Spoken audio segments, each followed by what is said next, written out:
মানুষ, তো আমরা দেশের জন্য অনেক কাজ করেছে, নারায়ণগঞ্জের জন্য অনেক কাজ করেছে আইবি আপু।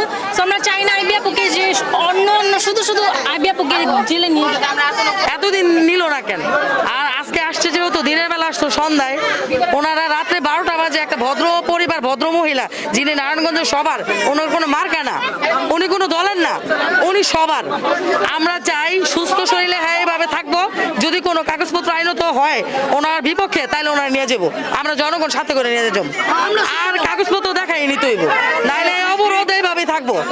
আর যে বড় বড় রাঘব বল যারা যায় প্রশাসনের কাছে ছুটটা চলে যেতেছে, একও ধরেন নাকে দেখে না অনেক করছে। হ্যাঁ, কোন প্রকার আমরা এই যে ছাত্র আন্দোলন হয়েছে যে আইবি আপা বাইরেছে, তার ভাইকে দেখছেন বাইরেতে, রাস্তা বাইরেতে দেখছেন, কেউ কথা পাবো না, সারা বাংলাদেশের মানুষ করতে পারতো না। হ্যাঁ, বাড়ির ভিতরে আসলো, তার ভাইয়েরও বাড়ির ভিতরে আসলো, হ্যাঁ ভাইয়ের মতন মানুষ নেই, হ্যাঁ মতন মানুষ নেই, হ্যাঁ কোনো সন্ত্রাস নাই, কোনো কিছু নেই, হ্যাঁ তো সামনে মেরে হারাইতে চাইছিল।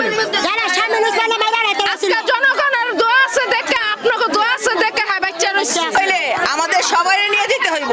আপনারা যদি বলেন আর প্রশাসনের লোকজনের সসম্মানে চলে যেতে বলেন, আমরা সেফ ভাবে ওনাদের বিদায় করে দেব, বুঝছেন? আর কোনো ঝামেলা করতে পারবেন না। যদি কোনো ঝামেলা করে, যত মহিলা আছে, ছেলে আছে, মেয়ে আছে, যা আছে, সবাই আমাদের নিয়ে যেতে হইব। তাইলে না চাঁদাবাজি করছে, হ্যাঁ কি সন্ত্রাসী করছে, কারো খুনের মামলা সার্ভিস কি লেগে নিতেছে। 8 মাস পরে কেন তার বাড়িতে এমন ভাবে আসলো, আসার কারণটা কি? হ্যাঁ তো আসা উচিত ছিল সবার জানা, দিনের বেলা রাত্রে 11টা বাজে কেন, আবার হুমকিতে কেন?